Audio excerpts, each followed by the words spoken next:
Hello, in this video I'm going to be looking at the new gun on the Erich Konzept I, which of course it was added today, as today is the update day, and we have now gotten new guns for 3 pretty rare tanks. So this new gun on the Erich Konzept I is a 2-shot 500 Alpha autoloader, a 152mm gun, and you can see for this one there is actually a visual difference. As you will see, the 120mm is a long gun with essentially just a baffle on the end, and then the short gun is of course just much shorter. The 152, I should say, is just a much shorter gun. You can see the fume extractor on the barrel. But yeah, so this gun is quite different from the other gun, and you'll be able to see that in the stats here. Of course, the 120mm, the faster firing, smaller gun, has of course got less alpha, better aim time, better reload time, and of course better dispersion, but of course its alpha damage is less.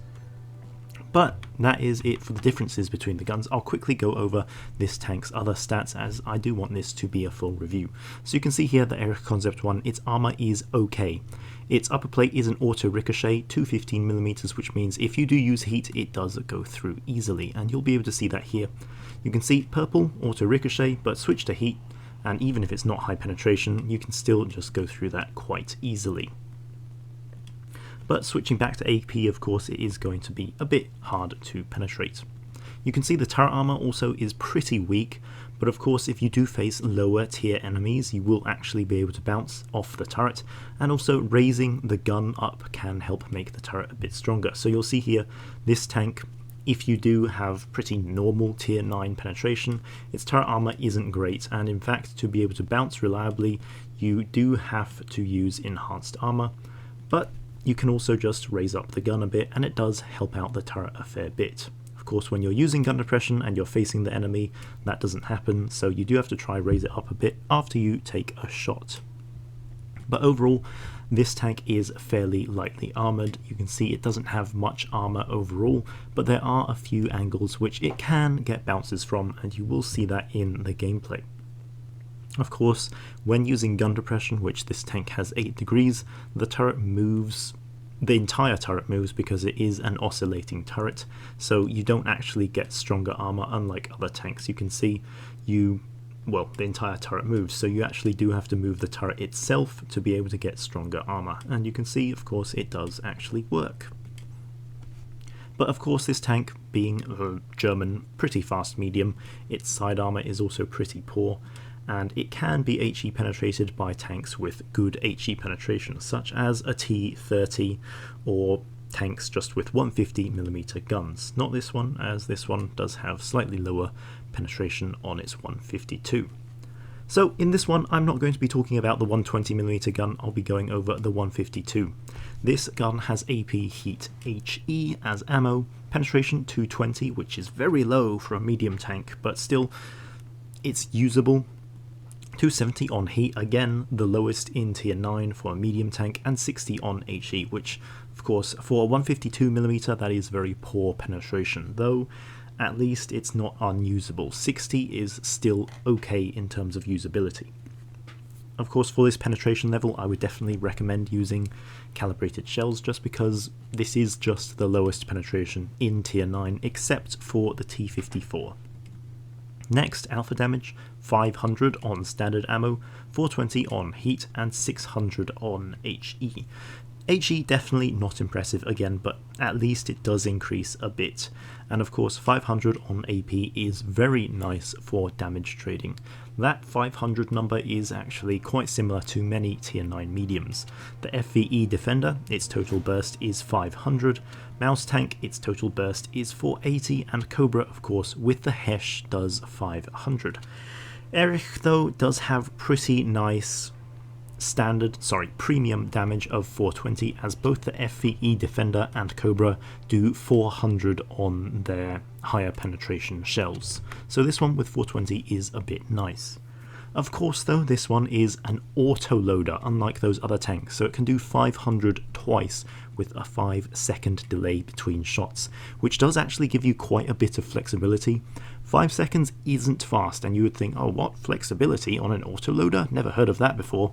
But sometimes there will be situations where you can only get one shot out, but then a few seconds later a situation comes up and you can take out a tank for 500 damage. I've only played this tank for maybe 10-15 battles, but there have been situations like that quite a few times where, you know, the 5-second intro clip, yeah, it's not fast, but, you know, it does give you time to actually see the battle situation and go for the damage in a different situation, which is actually surprisingly quite a nice thing. 20.4 seconds reload is definitely not fast, but again, it's not abysmal, and it gives you 2,365 DPM. Aim time 3.9/4.2, which is slow. Unlike a Sheridan, which I would say feels okay in terms of its estimated aim time, this one you definitely do notice the aim time. It does feel rather slow, and I'm not too sure why it is on this tank, as it does have pretty good gun handling.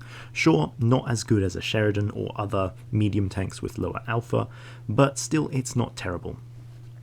Other than this, dispersion is decent at 0.38. Again, you're doing 500 alpha, so it's not terrible. This 0.38 is worse than the other 500 alpha medium tanks in tier 8, but hey, you do have an autoloader, so you are doing, well, having a bigger impact in certain situations, so it is sort of balancing that out.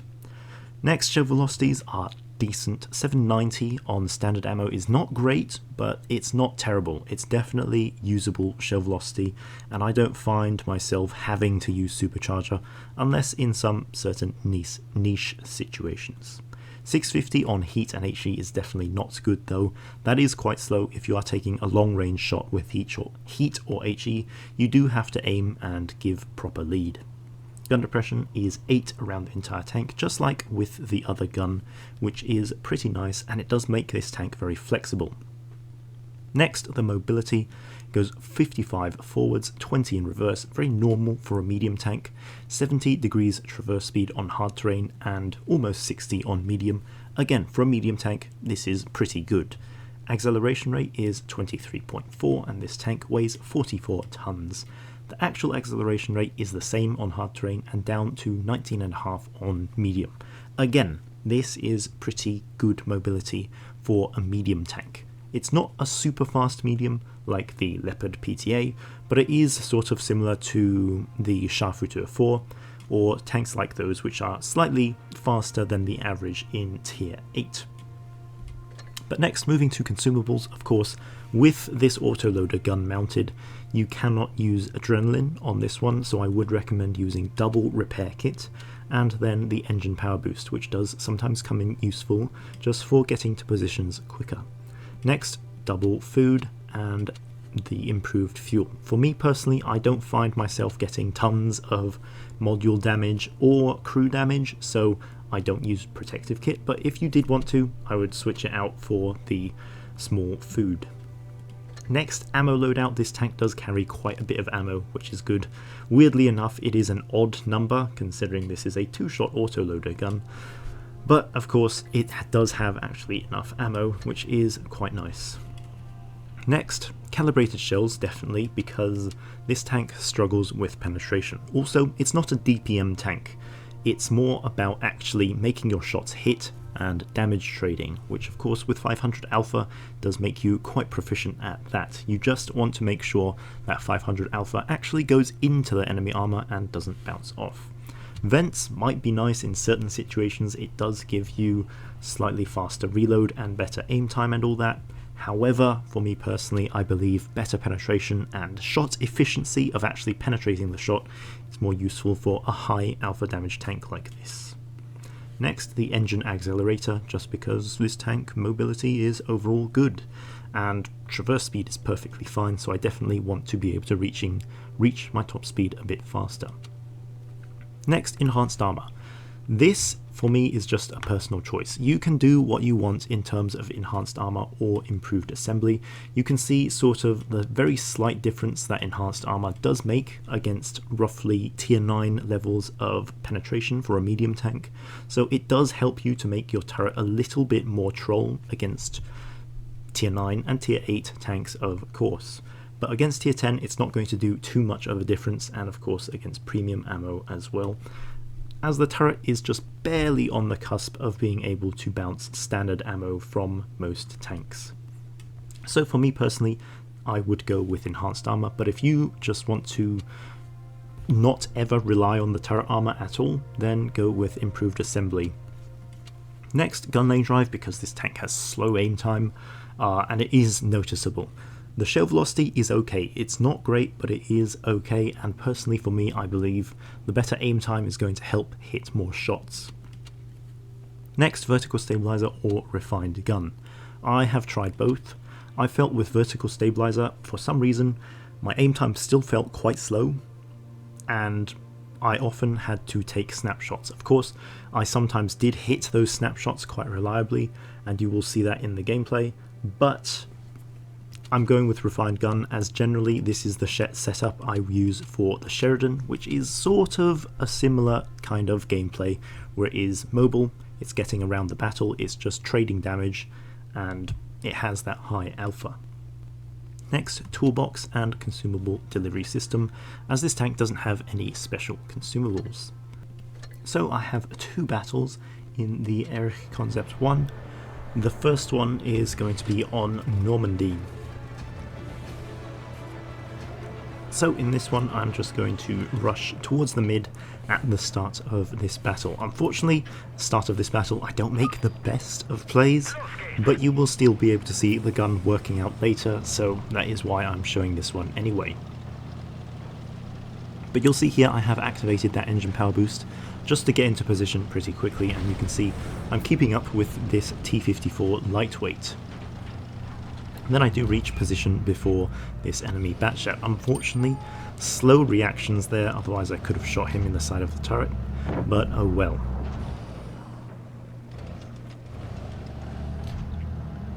I do poke up trying to get another shot, but unfortunately this Kyler does manage to shoot in the turret, and then the batshot does poke out. So not the best of trades there, but I'm going to get another shot into the batshot, and you can see I've done almost 1,000 damage to him.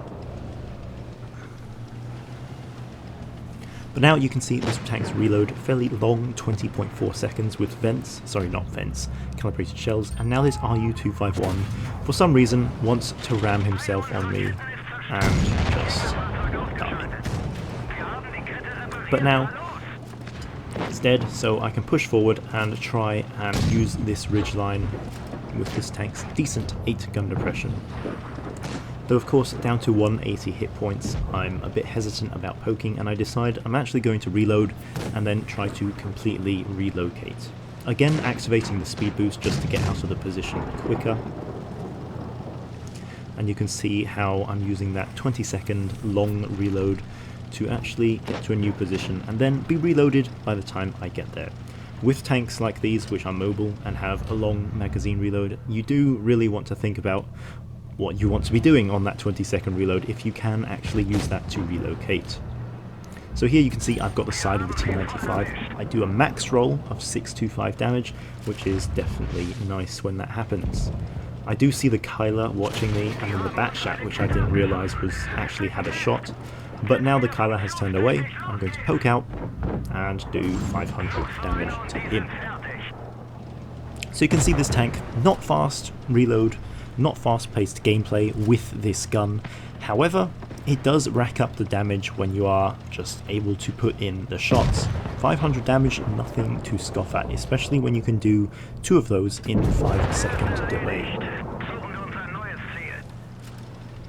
So you can see now I've done 2700 damage. The last tank is a Scorpion, and of course with a 19-second reload, that is with adrenaline rush due to my low hit points, I am not going to reload and just hope I don't miss my shell, which I'm going to be doing full on move, and luckily my reactions are slightly faster than that Scorpion. But you can see in that battle, essentially all I did was 3 magazines of damage, and it came out to around 3,000 damage. Yeah, 3,000 second class with 360 assisted, making 60,000 credits. That is without any boosters or anything like that. But in the next battle, it is going to be on Nube. This one is against tier 10 tanks. Again, I'm going to go towards the medium side, just because this tank's big 500 alpha is great for trading against enemy, medium and light tanks. Really the only ones that will actually out-trade you are tanks like the Sheridan or the T92E1. Those have 560, this one has 500, but hey, if you can get them caught out in the open and get that 5-second intro clip in, then you've done 1000 damage to them versus their 560, which is kind of the cool thing about the Erich Konzept I now with this new gun. If you have 2 of them in a platoon, it could be pretty funny to play, just like of course 2 Sheridans in a platoon would be. But you can see that the FV4202 does poke out, and you can see here the accuracy and aim time of this tank as I'm trying to find shots on these enemies. 260 has a strong turret, so I don't take that shot, but FV4202 does cross, and you can see there he was still fairly far away, but I was able to get the shot in, showing this tank's shell velocity is still relatively okay. Unfortunately, I do eat a second shot from the FV, backing up, but considering my alpha damage is 1000, I did out-trade him with a total of 1003 magazine damage. Now, seeing this T57, I do try set up an ambush for him, and then he does poke out. I think the T57 is still on a reload, hence why he doesn't shoot, but you'll see the upper plate of this tank here managing to ricochet a shot from that T57. And again, another 2 shots into an enemy, managing to do another 1000 damage. That is kind of the nice thing about the Erich Konzept I, which I would say is somewhat comparable to the BZ176. This tank's 5-second intro clip is definitely much nicer than the 8 seconds on that BZ176, and it does feel a lot more usable in terms of actually staying out and getting that second shot in, as you could see I did there against the T30. Luckily, he did also bounce off my upper plate, which is quite nice. But now I'm going to unfortunately take a shot from the T30, though I do manage to finish him off. And here you'll see I'm not going to reload, just because it's not worth it. The allies are probably going to get more damage on the E75 before I can even put in that second shot. So I'm just going to try and finish him off with the kill shot. And you can see here the aim time of the tank, but I do manage to finish off the E75 there. But in these battles you could see sort of how the Erich Konzept I kind of plays with this autoloader gun. It's somewhat like a medium tank version of the Sheridan down at tier 9, but you do have to manage that reload a bit better, of course, because you do have a 20-second magazine reload, and if you can only get 1 shot out, sometimes that can be a bit awkward. But it is very nice to have such high alpha and the flexibility of putting 2 shots into enemies and a very noticeable amount of alpha damage on those 2 shots. But in that battle, 73,000 credits with 3,500 damage, and luckily you could see really this tank's armor is troll. I was somehow able to block 3,000 damage almost, which is just thanks to these funny angles on this tank. But yeah, the Erich Konzept I. This tank, they've done well with this new gun, honestly. It definitely feels a lot more fun to play than the old gun, and it definitely feels like quite a unique vehicle in tier 9, despite us already having other tanks which have 500 alpha or similar. But yeah, this tank definitely a unique vehicle, a fun vehicle to play. If you like mobile tanks with high alpha damage, such as the Sheridan, this one is definitely one to be looking out for, as it is quite similar in how it feels overall. And of course, with that second shell, it does just add an extra element of gameplay, which sometimes can be helpful, sometimes not so much. But yeah, this tank, definitely well done with the second gun on this one, as it definitely does elevate it to be a bit more of a special vehicle. But yeah, that is it for the Erich Konzept I. Thanks for watching.